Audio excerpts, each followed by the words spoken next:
हमारे पास तो प्रत्यक्ष प्रमाण है, हमें तो किसी और प्रमाण की आवश्यकता नहीं है।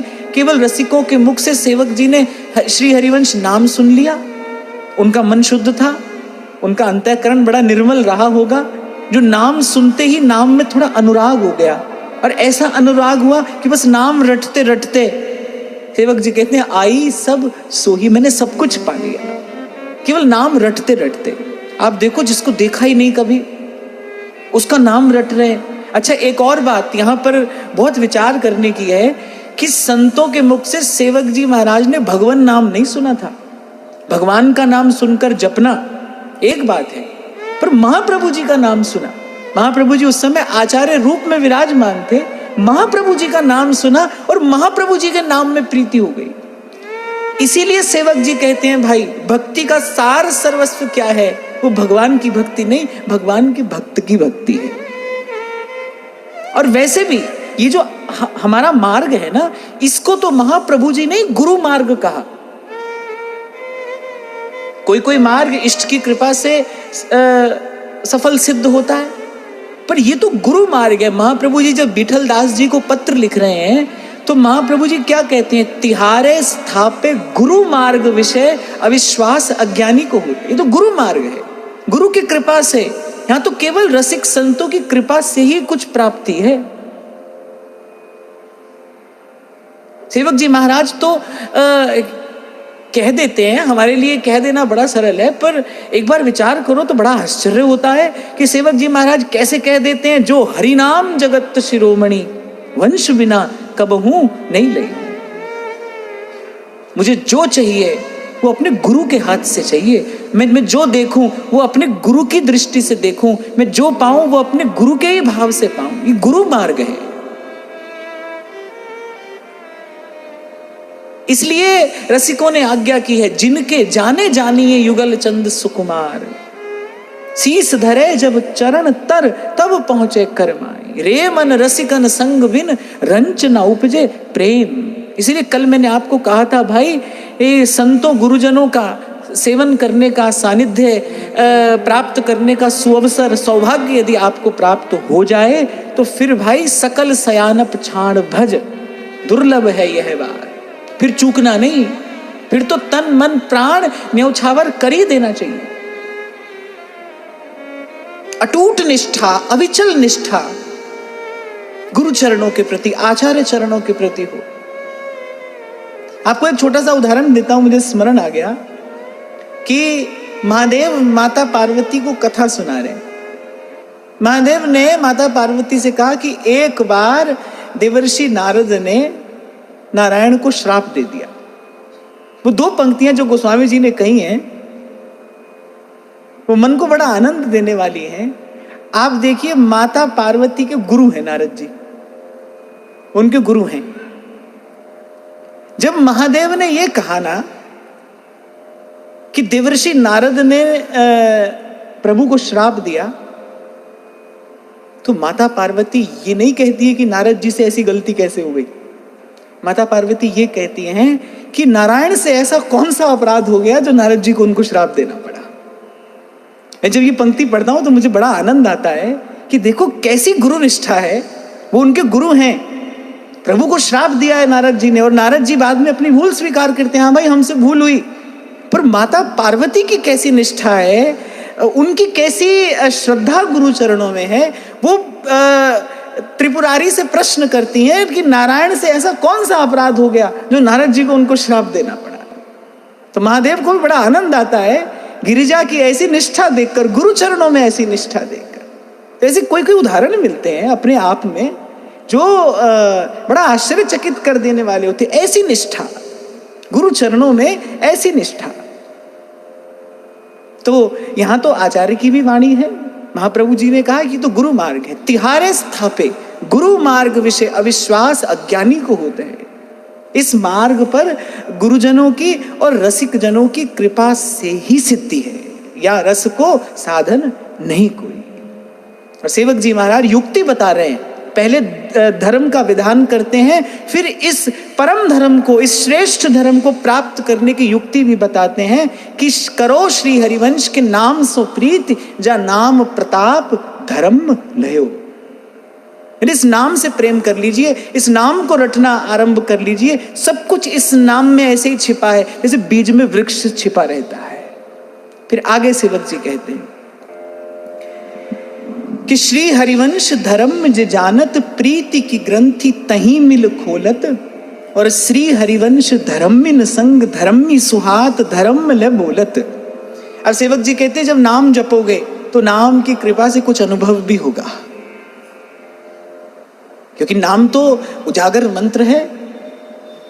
और सेवक जी महाराज ने तो मानो जैसे श्री रामानुजाचार्य ने मंदिर के शिखर पर चढ़कर मंत्र का उच्चारण कर दिया था ना।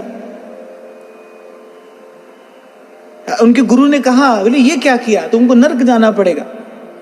और श्री रामानुजाचार्य क्या कहते हैं, मेरे एक के नर्क जाने से अगर अनेक जीवों का कल्याण होता हो तो मुझे नर्क जाना स्वीकार है। ऐसे श्री सेवक जी महाराज ने रस रीति का वो परम गुह्यतम रहस्य इस संसार में गाकर प्रकट कर दिया कि भाई ये हरिवंश नाम क्या है। विद्या हरिवंश मंत्र चतुरक्षर, जपत सिद्धि भव उद्धरणम।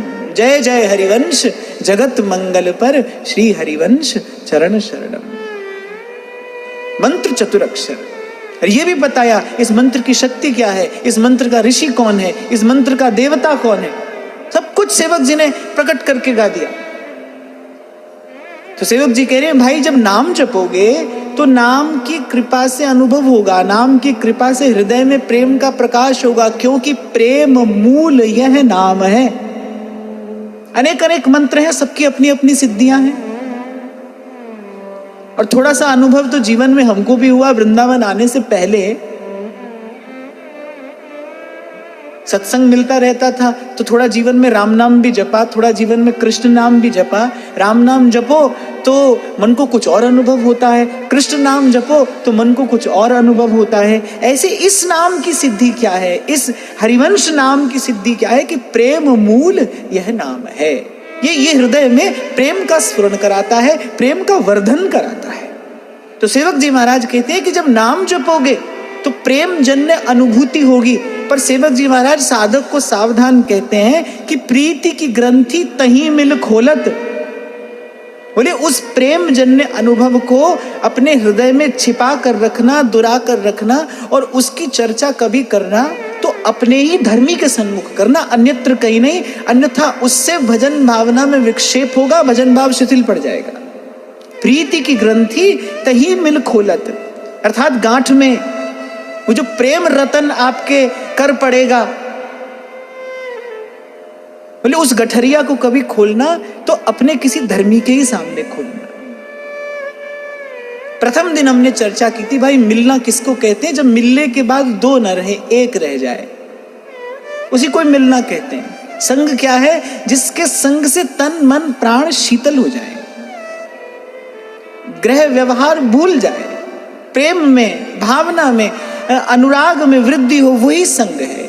और सेवक जी महाराज ने तो कहा ही, ध्रुवदास जी ने भी स्पष्ट किया किसको संग कहना चाहिए। इष्ट मिले और मन मिले, और मिले भजन रस रीत। इष्ट मिले फिर मन मिले और मिले भजन रस रीत। एक ही दिशा में मन जाता हो तभी सुख है भाई। इसीलिए उस दिन आपको स्मरण हो तो मैंने कहा था कि देह के धरातल पर भी मिलना नहीं है, वो भी टकराना है। विचारों के धरातल पर भी मिलना नहीं होता, कभी कभी वहां पर भी टकराना होता है। दो को एक करने की सामर्थ्य तो केवल प्रेम में है। जाको सहज स्वभाव यह करत दोईते एक। दो को एक तो प्रेम कर सकता है, प्रेम में ही सामर्थ्य है तो दो को एक कर देता है। आप वृंदावन में प्रेम का ये वैभव प्रकट देखिए, अनंत अनंत सहचरियां हैं, अनंत अनंत सहचरियां, लेकिन प्रेम ने सबको एक कर रखा है। एक के मन में जो भावना है सबके मन में वही भाव है। मन न्यारा नहीं है, मन सबका एक है। तो यहां ये बात समझने की है, क्योंकि हम सब भजन के मार्ग के ही पथिक हैं। जप करेंगे, भजन करेंगे, सेवा सुमिरन करेंगे तो थोड़ा अनुभव होगा, लेकिन उस अपने भजन भाव जन्य अनुभव को संभाल कर कैसे रखना है, सेवक जी महाराज बताते हैं। भाई अपने भजन साधन संबंधी चर्चा या तो अपने गुरु से करना चाहिए, या तो अपने गुरु से ही करना चाहिए, और या फिर जो आपका सधर्मी हो, जो सजातीय हो, उससे अनुभव की बात कहनी चाहिए, अन्यथा मौन रहना चाहिए। क्योंकि ऐसा मैंने बहुत तथाकथित साधकों के जीवन में देखा है, वो 2 कदम आगे चलते हैं, फिर उनकी उन्नति रुक जाती है, उनकी भजन भावना की जो प्रगति है वो बाधित हो जाती है। उसका कारण केवल यही है कि वो अपने भजन जन्य अनुभव को संभाल कर नहीं रख पाते हैं। यहाँ वहाँ उसको प्रकट करते हैं, अनधिकारी के सामने उसकी चर्चा करते हैं, उसकी बात करते हैं, अपने उस दिव्य अनुभव को कभी कभी वो भूल से या फिर जाने अनजाने वो प्रदर्शन की वस्तु भी बना देते हैं। इसके कारण क्या होता है, वो भजन भावना की उन्नति वहीं रुक जाती है। देखो, भगवान के भक्त का नाश तो नहीं होता, उसकी अवनति तो नहीं होती, लेकिन कभी कभी ऐसी भूल हो जाती है कि उसकी आगे उन्नति भी नहीं होती। भजन भाव प्रतिक्षण बढ़े, यही प्रयास एक साधक का होना चाहिए। मैं फिर आपको कहूं कि हमको किसी के जैसा तो नहीं होना है, लेकिन आज जैसा हमारा मन है, कल इससे और सरस हो, कल इससे और सुंदर हो, ऐसा प्रयास तो हमको करना ही चाहिए। इसी का नाम साधना है। यात्रा किसे कहते हैं कि आज आप यहां खड़े हैं तो कल आप 2-4 कदम और आगे पहुंच जाए, तभी तो यात्रा है, तभी तो जीवन प्रवाहमान है। जब आज जाए कल 2 कदम और आगे पहुंचे। तो मैं तो अपनी ओर से आपको ये निवेदन कर रहा हूं कि गुरुजनों की कृपा से श्रेष्ठ मार्ग मिल जाए भजन का, सत्संग सेवा सुमिरन जीवन में आ जाए, फिर तो सतत निरंतर यही प्रयास होना चाहिए, भाई हमारी उन्नति कैसे हो, हमारा भजन भाव कैसे बढ़े। देखो, जैसे ही एक व्यक्ति व्यापार करना शुरू करता है ना, वो दिन रात इसी बात का चिंतन करता है कि भाई मेरे को अधिक से अधिक लाभ कैसे हो, कैसे मेरा लाभ बढ़े अधिक से अधिक, मेरी हानि कम हो और लाभ अधिक हो। वो सतत निरंतर इसी का प्रयास करता है। तो ऐसे ही भाई भजन भाव मिला है और हमको महाप्रभु जी की चरण शरण मिली है। अब निरंतर यही प्रयास हो, नाम में प्रीति बढ़े, प्रियालाल के रूप में हमारा अनुराग बढ़े, सत्संग का लोभ बढ़े, सुमिरन की संपत्ति बढ़े। और ये तभी होगा जब अपने भजन भाव को संभाल कर सहेज कर रखा जाएगा। अनधिकारी के सामने चर्चा नहीं करना। देखो, ध्रुवदास जी ने सिद्धांत विचार में भी, भजन शत लीला में भी, प्रीति चौबनी लीला में भी अनेक अनेक स्थानों पर यह बात कहा कि पिए प्यारी को प्रेम रस सकहीं तुम मन में राख, अपने भीतर रखो। और अनधिकारी से चर्चा करे तो ध्रुवदास जी कहते रस आपते जाए अंतर परे निस्संदेह।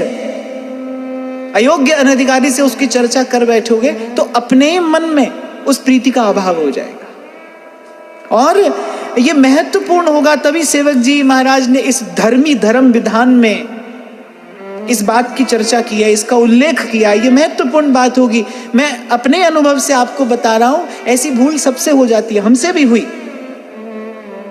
अनुभव होता है और फिर उस अनुभव को बता दिया जाता है। और मैं तो सच्ची बात आपसे कहूंगा, अपनी बात कह रहा हूं तो सच्ची कहूंगा कि वो अनुभव प्रकट करने में अधिकतर कारण यही होता है आत्म प्रतिष्ठा, और कोई कारण नहीं होता।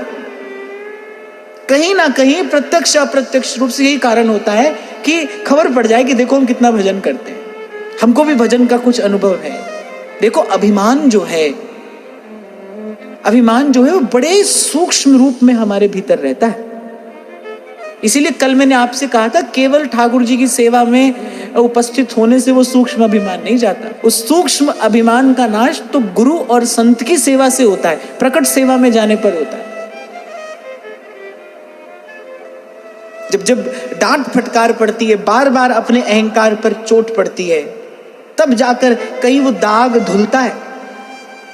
कोई गहरा दाग लग जाए तो धोने वाला कैसे उसको पटक पटक कर उस दाग को छुड़ाता है ना, रगड़ रगड़ कर, पटक पटक कर उस दाग को छुड़ाता है। ऐसे ही संत गुरु करते हैं, अंदर हाथ सहारा दे और बाहर मारे चोट। ऐसे ही संत गुरु करते हैं। और उन्हीं की सेवा में उपस्थित होने पर ही वो जो सूक्ष्म अभिमान है वो जाता है। निरभिमानता तो भाई गुरु की संत की सेवा में आने पर ही होती है, नहीं तो जीव निरभिमान नहीं होता। अरे बहुत बार देखने में आता है कि ठाकुर जी की सेवा में है, जप आदि भी करते हैं,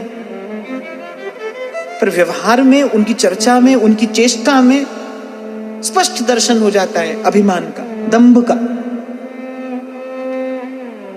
इसीलिए तो ध्रुवदास जी कह रहे हैं, भाई या रस को साधन यह है, और करो जिन नेम कुछ करो भले मत करो, रेमन रसिकन संग बिन रंच ना उपजे प्रेम। तो भाई भजन करो और फिर उस भजन जन्य अनुभव को संभालो, हमारी भजन भावना में उन्नति हो, यही हमारा लक्ष्य हो, यही हमारा उद्देश्य हो। तो प्रीति की ग्रंथि तहीं मिल खोलत। और फिर सेवक जी कह रहे, श्री हरिवंश धर्मिन संग धर्मी सुहात धर्म ले बोलत।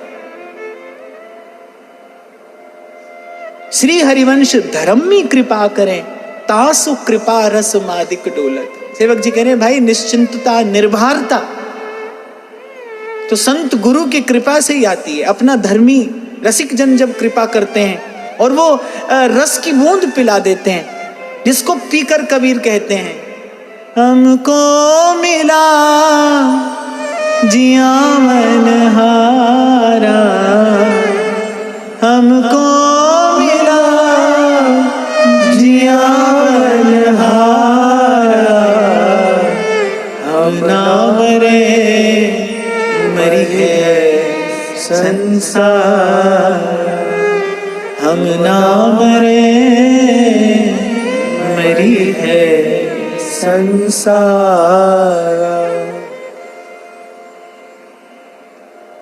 स्वर्ग नरक अपवर्ग आस नहीं त्रास है, और जहां राखों तहां रहो मान सुख रास है, बस देहु दया कर दान न बिसरों केली को, भगवत बलित तमाल बिलो को बेली को। ध्रुवदास जी जब सिद्धांत विचार लीला कहते हैं ना, तो कहते हैं कि रसिक जन कैसे हैं, तिहि रस के बल सबते बेपरवाह रहते हैं।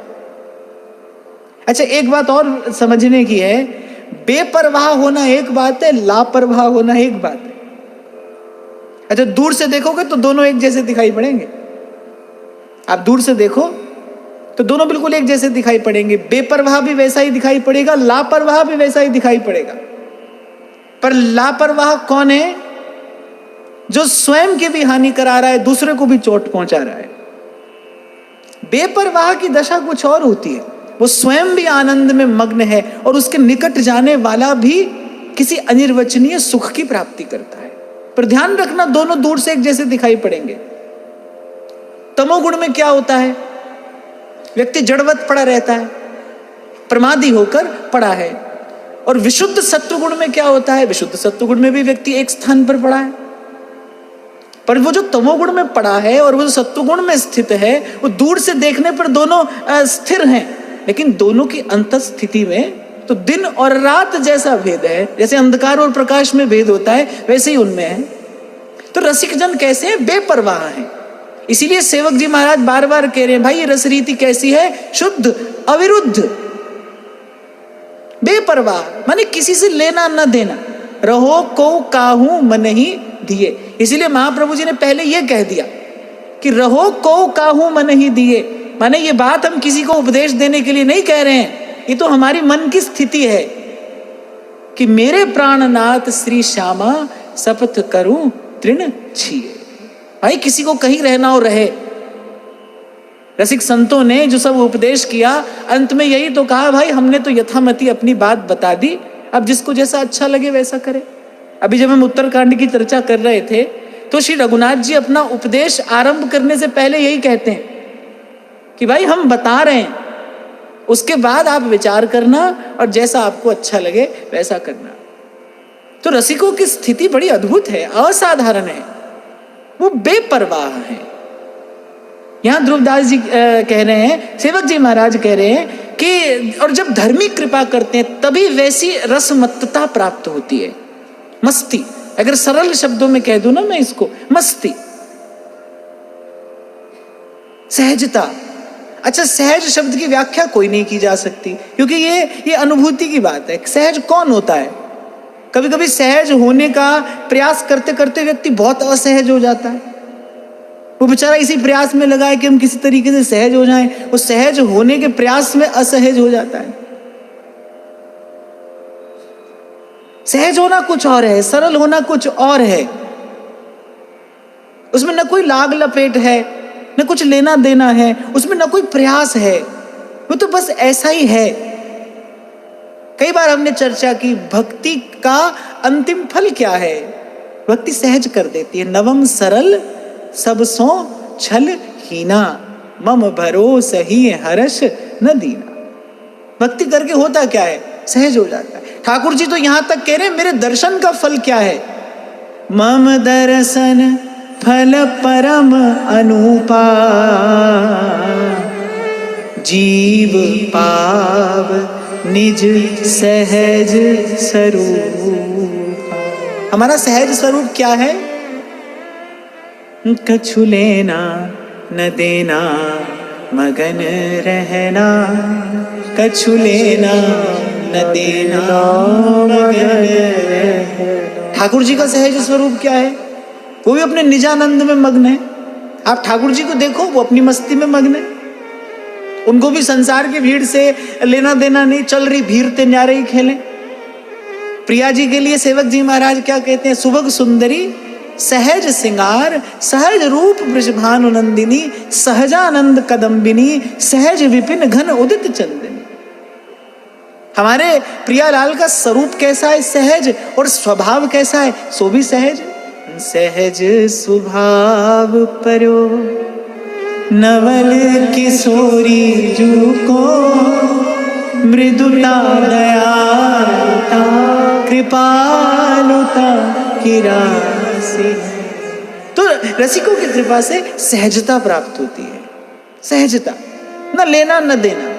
जब तक निंदा है तब तक स्तुति भी होगी, जब तक स्तुति है कहीं ना कहीं निंदा भी होगी। राग होगा तो द्वेष भी होगा।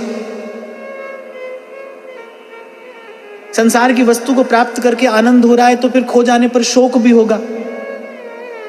प्रशंसा में अगर आपको सुख मिल रहा है तो फिर निंदा में कष्ट भी होगा। ये सब द्वंद्व साथ साथ रहेंगे। सहज का अर्थ क्या है? द्वंद्वातीत हो जाना, निर्द्वंद। आपको स्मरण हो मैंने कहा था प्रसन्न की व्याख्या क्या है? प्रसन्न का अर्थ केवल हंसना खेलना नाचना गाना नहीं है। प्रसन्न माने सहज, द्वंद्व से जो अतीत हो गया है। इसके जीवन में द्वंद्व नहीं है, माने द्वंद्व जिसको प्रभावित नहीं करते। कुछ मिल जाए तो हर्ष नहीं है, खो जाए तो शोक नहीं है।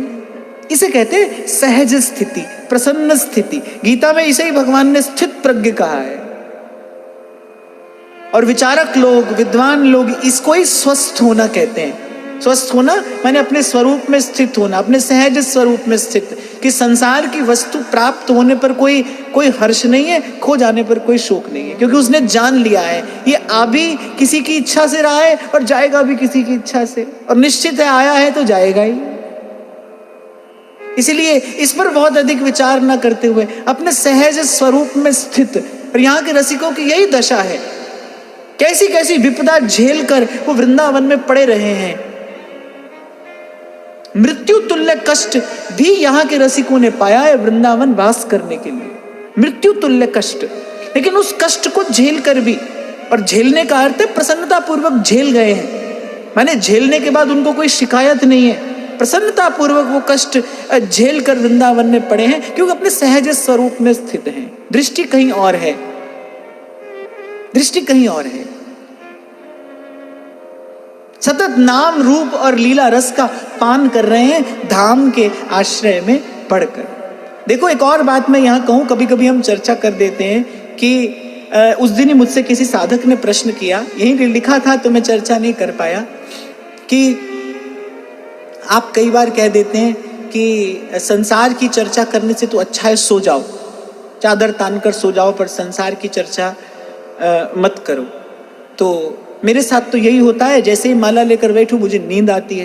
तो आपकी बात सुनकर तो मुझे और प्रोत्साहन मिल गया कि चलो सो ही जाते हैं। देखो बात को कहने के कई कई ढंग होते हैं। एक बात सदा स्मरण रखिए, रसिकों ने जो कहा और इन रसिकों की बात का आश्रय लेकर यहां से जो आपको कहा जाता है, उसको कहने का हेतु केवल एक ही है कि किसी प्रकार से हम भजन में लगे हैं। किसी भी प्रकार से हम संसार की विषय की वार्ता चिंतन छोड़कर भजन में लगे। जो भी कहा जा रहा है वो भजन में लगाने के लिए कहा जा रहा है। जब रसिकों ने ये कहा है कि वृंदावन में सोना भला है, तो फिर उन्हीं रसिकों ने ये भी तो कहा है कि बस के वृंदा विपिन में इतनो बड़ो सयान, युगल चरण के भजन बिन निमिष न दीजे जान। फिर आधी बात मत सुनिए, पूरी बात क्या है। और जब रसिक ये कहते हैं ना कि भाई यहां फिरे स्वार्थ आपने भजन गहे फिरे बाह, तो उसका अर्थ ये नहीं कि यहां पर हम स्वार्थ से ही घूमे और भजन हमारी बाह पकड़े फिरेगा। वो तो वृंदावन धाम की महिमा बता रहे हैं भाई, जहां स्वार्थ से रहना भी भजन है, वहां भजन की क्या महिमा होगी। वो तो धाम की और भजन की महिमा को प्रकट करने के लिए ऐसी बात कही जाती है। तो भाई वृंदावन का वास अगर मिला हो तो फिर नाम रूप और लीला का अमृत सतत पीते रहिए। यही वृंदावन वास का फल है, यही वृंदावन वास की विधि है, और यही वृंदावन वास का फल भी है कि एक क्षण भी नाम रूप और लीला के आश्रय के बिना न जाए। कभी नाम जपिए, कभी श्री जी का दर्शन करिए, और कभी रसिक संतों के मुख से श्री जी कृपा करे तो श्री जी से संबंधित, युगल से संबंधित, प्रेम से भाव से संबंधित वार्ता का श्रवण करिए। यही वृंदावन वास की विधि है। और किस विधि वृंदावन में रहा जाएगा? वृंदावन मिला है। और कई बार मैंने आपको कहा भाई श्री जी ने अपने घर में रहने के लिए आपको स्थान दे दिया है, अपने निज मंदिर में। घर भी क्या, घर में भी कभी कभी कोई भी आ जाता है, पर घर के मंदिर में आप सबको नहीं घुसाते हैं। घर के मंदिर में तो आप भी जाते हैं तो स्नान आदि करके जाते हैं, शुद्ध पवित्र होकर जाते हैं। ये वृंदावन तो क्या है, राधा मोहन को निज मंदिर है ये।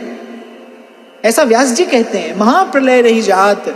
यहां श्री जी ने यदि आपको मुझे रखा है, फिर सतत अनवरत प्रयास तो कम से कम यही हो कि नाम रूप और लीला का आश्रय धाम में पड़े रहकर बना रहे। यही धाम में पड़ना है। हम कहते हैं ना बस पड़े हैं वृंदावन में, पड़े हैं वृंदावन में, तो इसका अर्थ ये नहीं है कि वहां पर भजन नहीं है। जो रसिक संत यहाँ पर पड़े हैं, आप उनसे पूछो क्या करते हैं, बोले वृंदावन में पड़े हैं, तो उसका अर्थ ये नहीं कि यहाँ पर पड़े हैं। ऐसा नहीं कि यहाँ उनके जीवन में भजन नहीं है, भजन तो है, लेकिन उनके जीवन में कर्तृत्व नहीं है। वो कहते हैं धाम की कृपा से सब हो रहा है, हम नहीं करते, धाम की कृपा से सब हो रहा है। पर धाम की कृपा यही है भाई कि ये जो मन है ये नाम में, रूप में और श्री जी की लीला में रमा रहे, लगा रहे, बसा रहे। यही धामवास की विधि है, यही धामवास की सिद्धि भी है। तो सेवक जी कहते हैं भाई धर्मियों की कृपा से क्या मिलता है? सहजता, अपने भजन भाव में सहज स्थिति। क्योंकि कई बार देखा जाता है भाई कि और लोग क्या करते हैं, वो कैसे करते हैं, ये खींचातानी बड़ी देर तक चलती रहती है। किसी के यहाँ कैसे सेवा होती है, कौन कैसे भजन करता है, कौन कैसे सेवा करता है, और ये सब विचार आपके मन को कभी सहज नहीं होने देते। अपने रस में आपकी सहज स्थिति हो। ध्रुवदास जी ने यही कहा सिद्धांत में, औरन सो मत सरता छाड़, कौन अच्छा है कौन बुरा है, सब छोड़कर अपने भजन में बने रहिए। हमारे कल्याण पुजारी जी कहीं दर्शन करने नहीं जाते थे। किसी ने पूछा आप क्यों नहीं जाते, तो बड़ा सुंदर उत्तर उन्होंने दिया। बोले एक तो हम इसीलिए नहीं जाते क्योंकि हम जान गए हैं कि सब जगह एक ही प्रभु का विलास है। जब एक ही का विलास है तो फिर दूसरी जगह जाने की आवश्यकता क्या है। और फिर उन्होंने एक अनुभव की बात बताई। बोले देखो हम मनुष्य हैं, हमारा मन बुद्धि जो क्या है, ओछा है, ओछा मन बुद्धि है हमारा। कहीं जाएं अपने यहां से अच्छी बात देखने को मिल जाए तो अपने यहाँ के प्रति अवज्ञा होती है। ये बहुत विचार करने की बात है। और देखो हमारा मन बिल्कुल ऐसा ही तो है। वो कहते हैं हम कहीं जाते हैं तो वहां यदि हमारे यहाँ से अच्छी कोई बात मिलती है तो अपने यहाँ के प्रति अवज्ञा हो जाती है, अपने यहाँ से कम अच्छी कोई बात मिलती है तो वहां के प्रति अवज्ञा हो जाती है। दोनों ही प्रकार से मन मैला ही तो होता है। और फिर संत तो सदा से कहते हैं भाई पुस्तक माला आसनो बसनो, ठाकुर बटुआ अपनो अपनो। यहां तो घर घर तुलसी ठाकुर सेवा, भोजन दूध दही को। और यहाँ तो घर घर ठाकुर जी विराजमान है। कोई एक ठौर पकड़कर और फिर प्रभु के उसी नाम रूप और लीला में अपने मन को रमाने का प्रयास करना चाहिए। यही रसिकों की बताई हुई विधि है और यही गुरुजनों का बताया हुआ दिया हुआ मार्ग है। कोई जो छवि आपको रुच जाए, मैं ये नहीं कहूंगा कि यहीं जाना है, कोई भी एक स्थान जो आपको रुच जाए, जहां पर मन लगने लगे, बस फिर वहीं पर दीजो वृंदावन वास, निरखूं श्री राधा वल्लभ लाल, ये जोरी मेरे जीवन प्राण, निरखूं श्री राधा वल्लभ लाल को। और अपने आप को इसी कसौटी पर सदा कसना भाई। हम सही दिशा में आगे बढ़ रहे हैं, सही गति से आगे बढ़ रहे हैं, हम अपने गंतव्य के, अपने लक्ष्य के निकट जा रहे हैं। इसकी कसौटी केवल यही है कि हमारा मन सहज हो रहा है कि नहीं। कल जो बातें मन को प्रभावित करती थी आज कुछ कम प्रभावित करती हैं कि नहीं। कल कोई कुछ कहता था तो बहुत बहुत दिन तक मन खराब रहता था, बहुत बहुत दिन तक मन अस्वस्थ हो जाता था। अब आज कम से कम वैसा तो नहीं है। सुनते हैं थोड़ी देर के लिए, उसका प्रभाव भी होता है। मैं ऐसा नहीं कहूँगा कि एकदम से आप और मैं सिद्ध हो जाएंगे, कोई बात नहीं, कोई कहेगा सुनेंगे, थोड़ी देर के लिए उसका प्रभाव भी होगा, पर फिर से शीघ्रतापूर्वक फिर से हमको अपने भजन भाव में स्थित हो जाना है। तो वो संसार का प्रभाव, वो द्वंद्व का प्रभाव देखो कि अपने मन चित्त पर कम होने लगा है कि नहीं होने लगा। कहीं ऐसा तो नहीं कि संसार के प्रति आकर्षण वैसा का वैसा ही है, संसार की वस्तुओं के प्रति आकर्षण वैसा का वैसा ही है। खींच तान कर अपने मन को सांत्वना तो देते हैं कि नहीं ऐसा नहीं करना, नहीं ऐसा नहीं करना, पर मन की स्थिति वैसी ही बनी है। तो भाई ध्यान देना, क्योंकि यदि रस मिला तो विषय का रस छूटेगा। रस बल छूटे जो विषय रस, भजन का रस मिलेगा तो संसार का विषय का रस छूटेगा। संसार के विषयों में जो आकर्षण है वो धीरे धीरे कम होने लगेगा। आपको खबर पड़ने लगेगी नहीं भाई ये सार की वस्तु नहीं है, इसके लिए जीवन नहीं लगाना चाहिए। आता हो तो आए और जाता हो तो जाए। ऐसे बड़े लोगों के मुंह से मैंने कभी सुना है, कुछ लोग ऐसे होते हैं, कहते हैं आए की खुशी नहीं है और गए का गम नहीं है। कोई आ जाए तो कोई प्रसन्नता नहीं है, चला जाए तो कोई दुख नहीं है। तो देखो इसी भाव के निकट मन पहुंचे, इसे ही कहते हैं सहज होना। जब संसार के द्वंद्व हमें कम से कम प्रभावित कर सके। संसार में रहेंगे तो थोड़ा बहुत प्रभाव तो देखो भाई होता है, थोड़ा बहुत प्रभाव होता है, पर उसमें तो चिंता की बात नहीं है। पर देखो मन उसी भाव में बहता बहता कहीं अपने भजन भाव से ही दूर न पहुंच जाए, ये सावधानी अवश्य रखनी है। इसे ही कहते हैं व्यवहार को साध कर रखना, कि व्यवहार में इतने न पड़ जाना कि व्यवहार में, उस व्यवहार के प्रभाव में बहते बहते भजन भाव से ही मन दूर हो जाए। और एक और भूल जो साधक प्राय करता है वो ये सोचता है कि मैं आज संसार का ये कार्य निपटा लूं, कल से भजन करना आरंभ कर दूंगा। ऐसा कभी नहीं होता भाई। अगर आज मन अस्वस्थ हो गया है तो ध्यान रखना वो कल और अस्वस्थ होगा। इसीलिए भजन का प्रयास, भजन भाव को बनाए रखने का प्रयास यदि करना है तो वो आज ही करना है। और एक और बात, किसको खबर है कि कल व्यवहार समाप्त हो जाएगा? नहीं होता है। माता सोचती है बालक का विवाह हो जाए फिर भजन करेंगे। अब बहू आती तो 2-4-6 महीना तो भाई बहू को घर का कामकाज समझाना पड़ेगा, फिर भजन करेंगे। इतने में बालक का बालक होने का समय आ जाता है, बोले अब इसको ऐसी स्थिति में कैसे छोड़कर जाऊं, फिर भजन करेंगे। संसार में तो यही क्रम चलता है, इसी को इसलिए दुष्चक्र कहते हैं। ये कभी नहीं खत्म होता है भाई, ये कभी समाप्त नहीं होता है। इसलिए आपको बार बार सावधान कर दिया जाता है, संसार के प्रति कर्तव्य है पर अपने प्रति विशेष कर्तव्य है।